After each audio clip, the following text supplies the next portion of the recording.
Good morning, everybody. Good morning, Alex.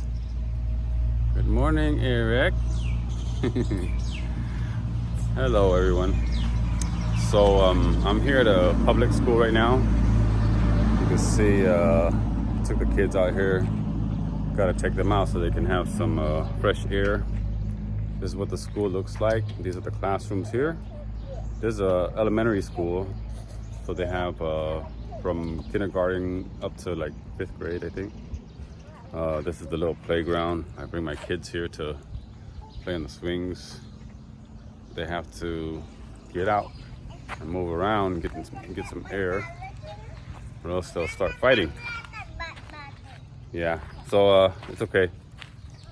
One thing about this school here is my wife, she started out selling desserts here. So at break time, the kids will come out and they'll go to her. She had like little Khmer desserts, and she had like pickled, what do you call that? Little fruits and stuff, like mango, katuat, all types of stuff. And she sold it. And she said she used to make a lot of money from that because there was a lot of kids here. So snack time, they came to her, and they all know her from there. And that's how she put herself to school, from the money that she made from selling snacks. So you can see the classrooms here. They're all on like a break right now. The school year doesn't start again until like the end of this month. So that's why it's quiet. Usually there's a lot of kids here, and you can hear them, you know, counting out the alphabets, the Khmer alphabets and stuff. But it's break time now. They're all at home doing nothing, just playing. Okay, so I wanted to talk about some of the things that's been happening for this whole month, I guess. You know, just this month, October alone. I don't know. Feels like you could say it's a bad luck month for us, or you could say that things just happen. But for me, I think that it's just life, you know? So first of all, my father-in-law, right? He had a stroke, and he spent like a week in the hospital. The bill was like $1,500, and now he's over here at my sister-in-law's, and we all each have to take turns caring for him. So everybody has a different shift, you know, throughout the day, throughout the night. He has to have somebody with him 24 hours, just because, you know. But he's not getting any better. He's only getting worse. He can't eat, and he's only being fed through a tube. So that's one thing that happened. And another thing is, I have a dog. Her name is Cherry, right? And she's been with us ever since we finished building the house. So she's like 5 or 6 years old, right? But she's a good dog. She's a good female. She stays at home. She protects the house. But like a week ago, she had some pups. And she's had pups before. Never had any problems or anything, you know. But this time, she had pups. And my kids, they kept playing with the pups. And they were kind of rough with the little puppies, you know. So she felt like they were in danger. And she took them to the backyard. She dug like a little ditch, and she basically like tried to find a place to hide her pups from my kids, right? Which is, you know, it's natural for females to do that. They want to protect their pups. But the bad thing is, the back of my yard is it's like a jungle, you know. So in the back, there's all kinds of different wild animals, you know, like snakes and stuff. Something happened, like she dug the pit. It's like in some bushes, hidden away. But at night, I don't know, something like maybe a snake bit her or something, because when we woke up, we saw that she looked like she was poisoned. She threw up, like all her guts, you know, like all of her internal whatever, you know, like acids came out, and you just see like from both ends, you know, like fluids came out, and she was dead. And I was like, oh my goodness.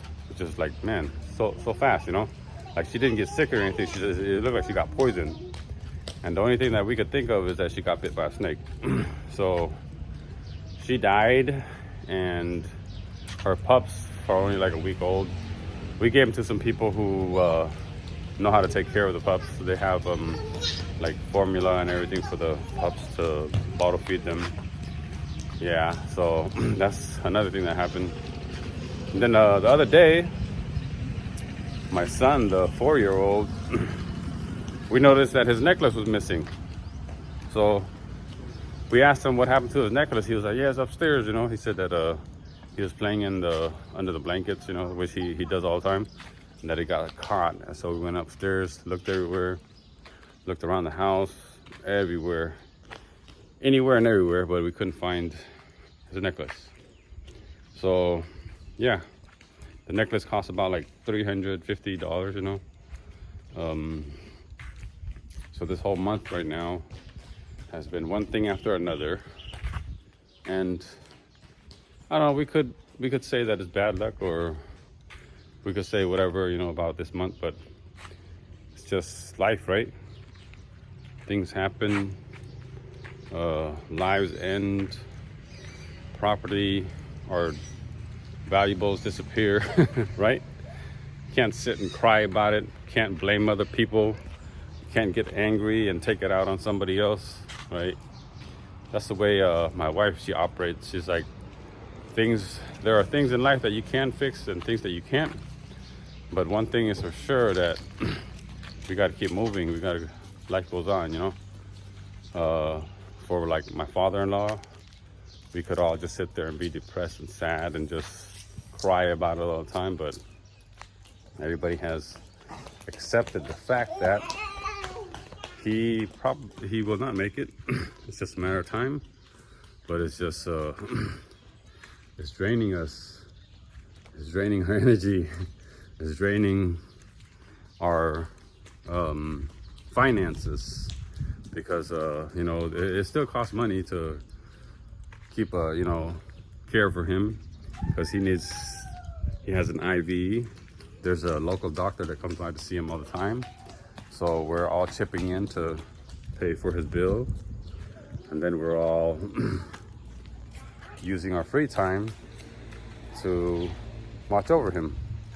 Usually for us, with our business, we'll try to use like a Sunday or something to go hang out and do something together as a family.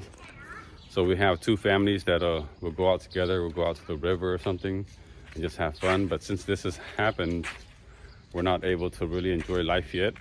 We're just stuck in limbo, not able to move forward and do anything at all right now. And I can see my sister-in-law, it's really affecting her more than my wife. My sister-in-law, she, you know, like, she was his favorite, and she doesn't, she's not really good with like emotional things, right? Not like my wife. My wife is hardcore when it comes to dealing with stuff like that. She's just like, you can't fix it. You gotta keep moving, right? So yeah, I think life, right? You could sit and cry about it and complain and say that, you know, I have so much bad luck. It's this person's fault or that person's fault. You could be angry. You could hate everybody. You could take it out on everyone, but it's not gonna fix anything. That's the way life is. So we gotta deal with it and just keep on moving, right? All right, guys, good talking to you guys. See you guys next time.